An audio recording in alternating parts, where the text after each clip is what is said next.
কৃষ্ণ আইলা রাধার কুঞ্জে ফুলে পাইলা ভ্রমরা, কৃষ্ণ আইলা রাধার কুঞ্জে ফুলে পাইলা ভ্রমরা।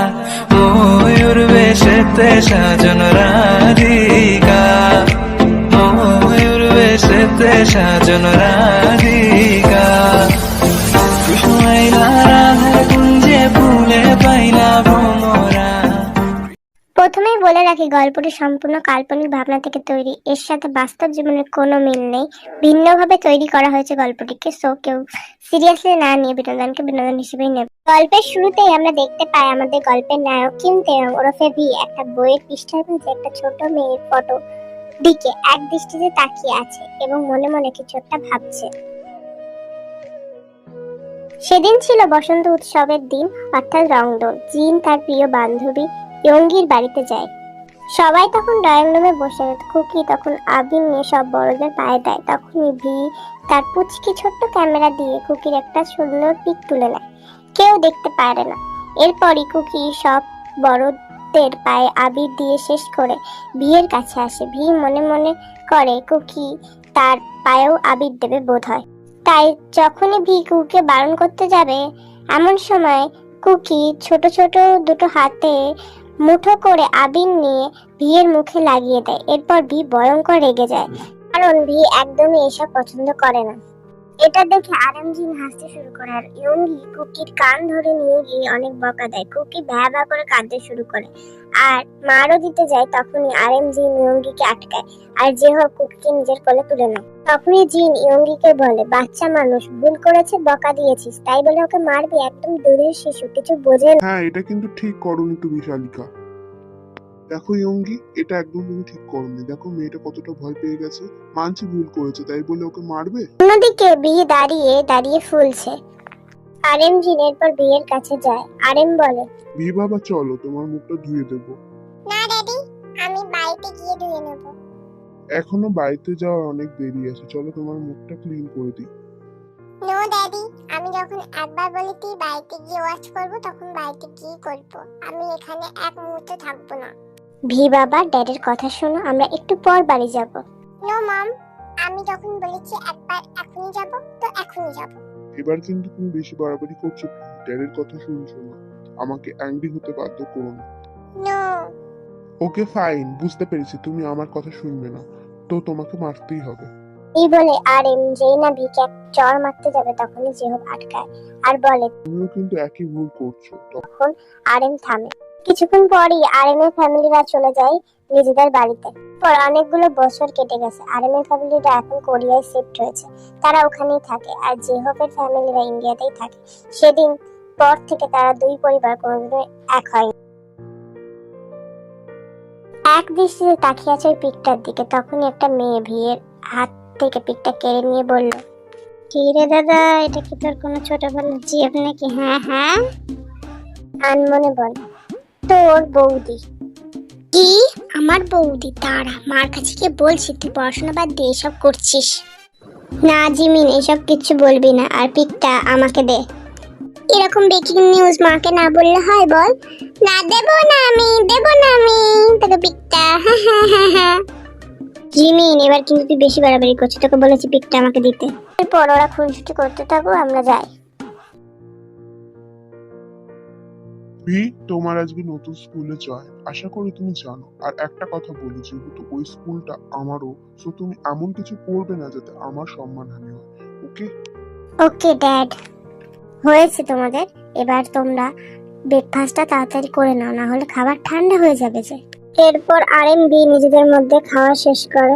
এরপর আরএম ভিকে উদ্দেশ্য করে বলে, তুমি কি আমার সঙ্গে কারে করে যাবে? নো ড্যাড, আমি একাই যেতে পারবো, বাইসাইকেলে যাব, আমি আর সুগা যাব। ওকে ফাইন, সাবধানে যাবে, ওকে? ড্যাড। এরপর ভি সুগার সঙ্গে মিট করে এবং একসাথে তারা স্কুলের জন্য রওনা দেয়। রাস্তায় যাওয়ার পথে হঠাৎ ভিয়ের সাইকেলের সাথে একটি মেয়ের ধাক্কা লাগে। ভি তড়িঘড়ি সাইকেল থেকে নেমে বলে, এই মেয়ে, তুমি কি চোখে দেখো না? কানার মতন হাঁটো নাকি রাস্তা দিয়ে? কথা শুনে কুকি উঠে দাঁড়িয়ে বলে, এই মিস্টার, আপনি কি অন্যদের মতো রাস্তায় সাইকেল চালান নাকি? এই পুচকি মেয়ে, তুমি আমাকে বলার কে আমি কিভাবে রাস্তায় সাইকেল চালাবো? হ্যাঁ, এই ছেলে, তুমি কোন সাহসে আমাকে পুচকি বলো? হ্যাঁ, পুচকিকে পুচকি বলবো না তো কি বলবো? এই ছেলেটা একটা ধাক্কা মারলো, আবার তার উপর পুচকি বলছে। দেখাচ্ছি মজা বলেই ব্যাগ থেকে এক মুঠো আবির বার করে বিয়ের গায়ে ছুঁড়ে মারলো। এরপর সেখান থেকে কুকি হন হন করে হেঁটে চলে গেল। হোয়াট দা, এত বড় সাহস, এতটুকু পুচকি নিয়ে আমাকে রং মাখিয়ে চলে গেল। বন্ধু দিল তো মুখে রং লাগিয়ে।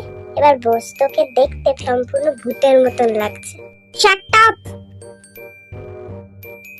এই না ভি ক্লাসরুমে প্রবেশ করতে যাবে, তখন টিচার কে বলে ফার্স্ট দিনই ক্লাসে এসে ফার্স্ট দিনই লেট? তুমি কান ধরে বাইরে দাঁড়িয়ে থাকো, কোনো ডিসিপ্লিন নেই, বাইরে দাঁড়িয়ে থাকো। Sir. No excuse, okay? Yes sir. ইকুকে নিতে আসছিল, তখন জিনের সাথে ইয়ঙ্গি দেখা হয়। কিরে জিন, তুই কবে ইন্ডিয়া আসলি? তুই তো বলিসনি কিছু।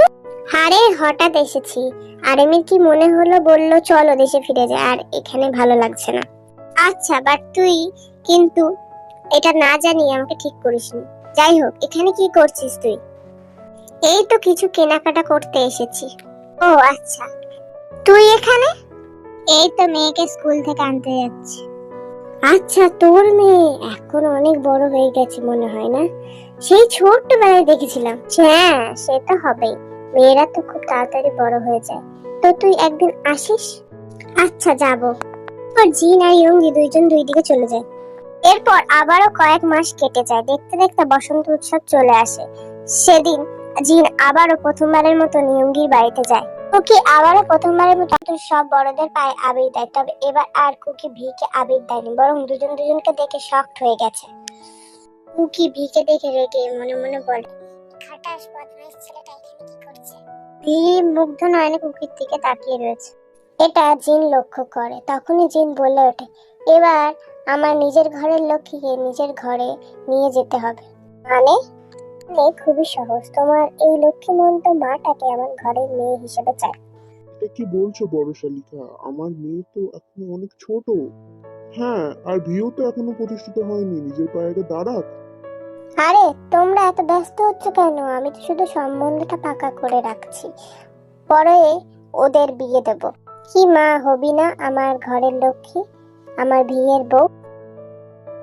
কুকি তখন কিছুই বলে না, সে এক ছুটে সেখান থেকে চলে যায়। কুকি যে মনে মনে তার প্রথম আবির দেওয়া পুচকি দাদাটাকে ভালোবেসে ফেলেছে। কুকির কাছে তো এখন সবটাই পরিষ্কার। ওরদিকে জিন ভিকে উদ্দেশ্য করে বলে, কি হলো গারল, এখানে বসে না থেকে যা ভিতরে গিয়ে কুকির সাথে কথাবার্তা বল। হ্যাঁ হ্যাঁ জিন, ঠিক বলেছিস। কি হলো গারল, এখনো তুই বসে আছিস? তাড়াতাড়ি উঠে চল। মা যাচ্ছি। এরপর দৌড়ে ভিতরে চলে যায় এবং গিয়ে দেখে কুকি বারান্দায় দাঁড়িয়ে আছে। হঠাৎ করে ভি পকেটে থেকে দু হাতে এক মুঠো আবির নিয়ে কুকির কাছে গিয়ে কুকির গালে লাগিয়ে দিল। কি আচমকা এমন হওয়ায় সামনে ঘুরে কুকি ভিকে দেখে রাগী স্বরে বলে উঠল, এটা কি হলো? প্রতিশোধ নেওয়া হলো।